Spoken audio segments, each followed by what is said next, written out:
Ceux qui ont fait leur service militaire ont sûrement dû croiser le fusil semi-automatique MAS-49. Il s'agit d'une arme française célèbre qui a été utilisée dans tous les conflits où la France a participé après la Deuxième Guerre mondiale, jusqu'à son remplacement par le FAMAS. On va étudier dans cette vidéo le fameux MAS-49, mais ce sera aussi l'occasion de faire un point sur le développement des fusils semi-automatiques français. Avant de rentrer dans le vif du sujet avec l'histoire de ces fusils, je vous invite déjà à vous abonner à la chaîne si ce n'est pas déjà fait. Sur ce, remontons le temps jusqu'à la Première Guerre mondiale. Le développement d'un fusil automatique remonte au début du XXe siècle. Divers prototypes ont été fabriqués pour remplacer les fusils à verrou Lebel et Berthier. La France a été le premier pays à adopter un fusil semi-automatique avec les RSC modèles 1917 et 1918. Cependant, ces armes n'ont pas été produites en nombre, elles étaient également complexes, lourdes et la fiabilité laissait à désirer. Une des difficultés inhérentes au développement d'une arme semi-automatique vraiment efficace est la cartouche.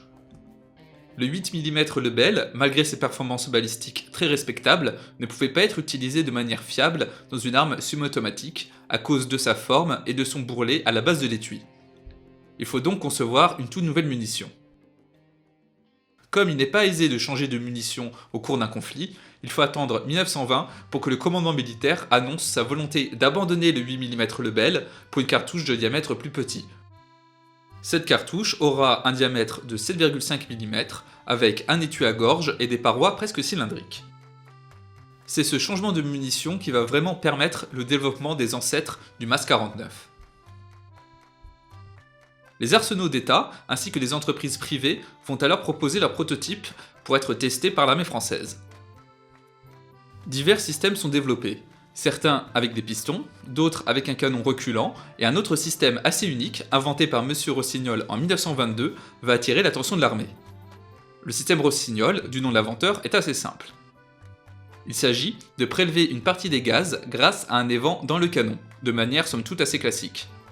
Mais au lieu de les rediriger vers un piston, ces gaz vont agir directement sur une pièce de manœuvre grâce à une veine gazeuse ou un tube adducteur.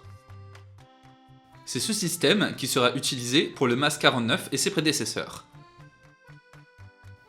Ce système d'emprunt de gaz par tube adducteur sera également repris par Eugene Stoner aux États-Unis pour le développement de l'AR-10 et AR-15. Mais revenons au début du XXe siècle.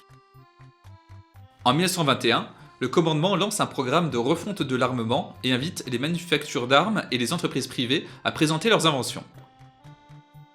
La manufacture d'armes de Saint-Étienne va proposer le MAS 1922, qui est le premier fusil à utiliser le système Rossignol. Ce fusil n'a pas été accepté, mais la manufacture d'armes de Saint-Étienne persiste et va de nouveau proposer des fusils utilisant le système d'emprunt de gaz par tube adducteur avec le MAS 1928 et le MAS 1928-31, qui est une version améliorée présentée à la suite d'un concours organisé par le ministère de la Guerre, annoncé le 10 avril 1930. Ce concours promet une prime de 25 000 francs à l'organisme présentant le fusil automatique le plus efficace. J'en profite au passage pour préciser que dans les années 30, le terme semi-automatique n'existe pas encore. Et on définit d'arme automatique toute arme qui ne nécessite pas d'être chargée manuellement à chaque tir. À l'issue du concours, aucune arme n'est jugée satisfaisante malgré les bonnes performances du MAS 1928-31. Les recherches et les prototypes continuent donc pour enfin aboutir à une arme qui pourrait être acceptée par l'armée. À la fin des années 30, on expérimente le MAS 1938-39, qui donnera d'excellents résultats et qui ressemble énormément au MAS 49. Le 19 décembre 1939, le ministère de la Guerre demande alors la mise en production de cette arme à la manufacture d'armes de Saint-Étienne, tout en conservant la production des MAS 36.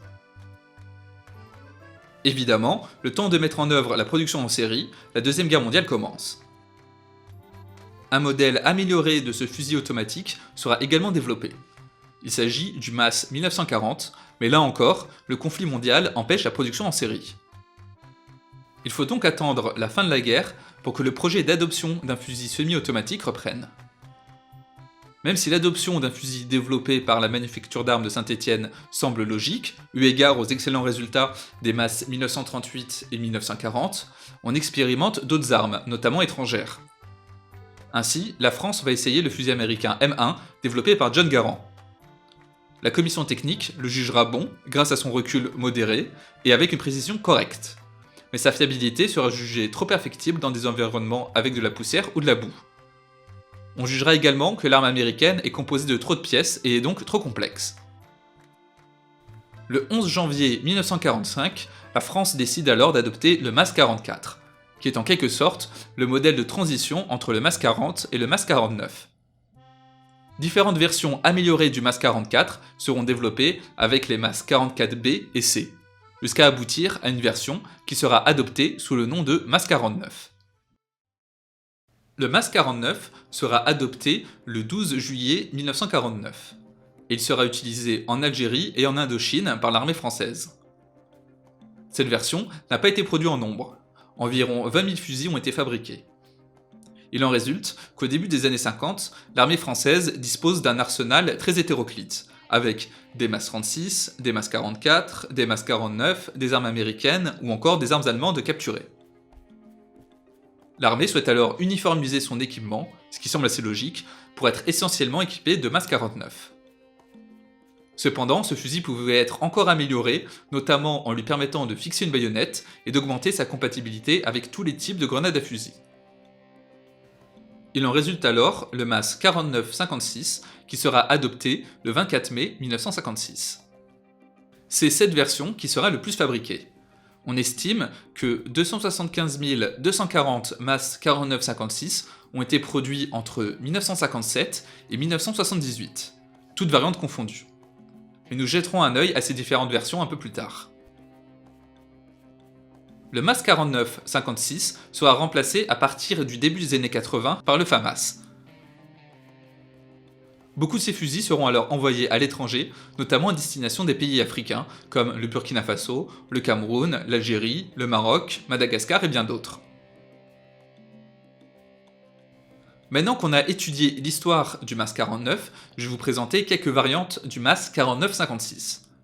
Certaines de ces versions sont militaires et d'autres sont destinées aux tireurs sportifs. Commençons par les variantes militaires. Comme le MAS 36, le MAS 49-56 a été proposé avec une crosse pliante à destination des unités de parachutistes. Il s'agit du MAS 49-56 CR60 qui dispose d'une crosse en métal pliante et d'une poignée pistolet. Même si techniquement ce fusil peut tirer des grenades, il ne dispose pas d'alidade de tir. Le MAS 49-56 CR60 n'a pas été produit en de nombreux exemplaires.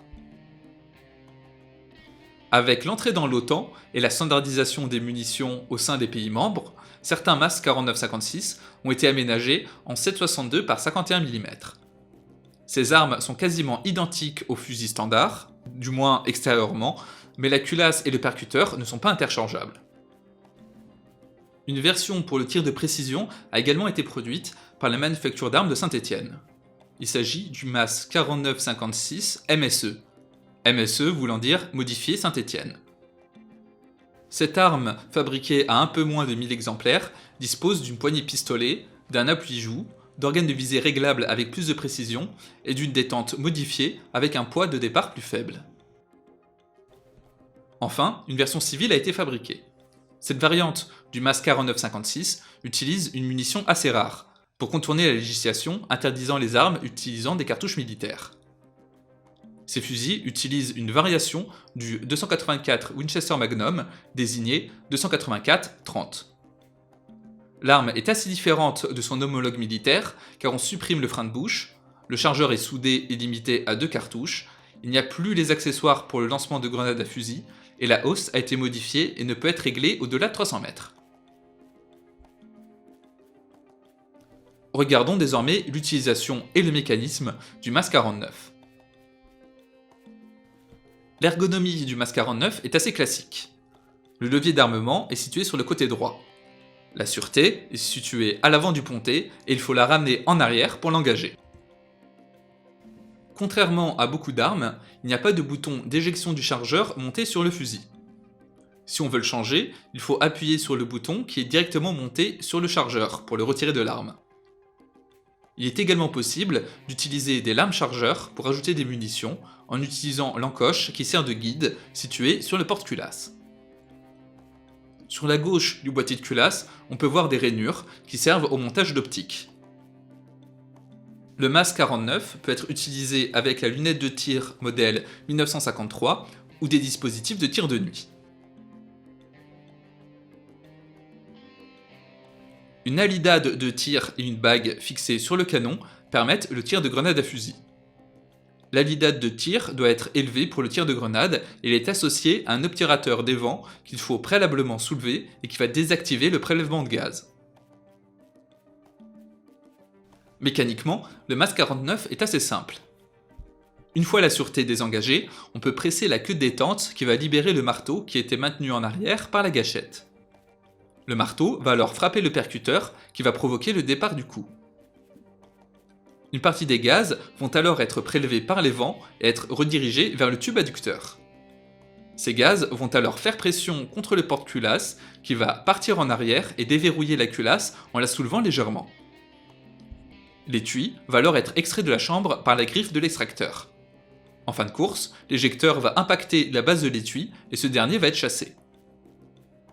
Sous la pression du ressort récupérateur, la culasse et le porte-culasse vont repartir en avant. La culasse va alors introduire une nouvelle cartouche dans la chambre, puis se verrouiller. Pendant ce temps, le marteau va être intercepté par cette pièce, qui s'appelle le mentonnet, pour l'empêcher de nouveau frapper le percuteur. Lorsque le tireur va relâcher la queue de détente, le mentonnet va libérer le marteau qui va être directement réintercepté par le bec de gâchette. L'utilisateur n'a qu'à appuyer de nouveau sur la détente pour recommencer le processus. Voilà ce qui conclut cette vidéo sur le MAS 49 et ses prédécesseurs. J'espère que vous aura plu et que vous avez appris de nouvelles choses. Si vous voulez approfondir le sujet, je vous invite vraiment à lire le livre de Jean Huon sur le MAS 49 et les fusils semi-automatiques français de 1894 à 1979. Dans ce livre, il rentre beaucoup plus dans les détails du développement du MAS 49 et de ses différentes versions. Sur ce, je vous dis à bientôt, n'hésitez pas à vous abonner, si vous pouvez me soutenir, le Tipeee est toujours disponible dans la description, et si vous voulez être au courant de l'actualité de la chaîne, il y a toujours le Twitter et l'Instagram.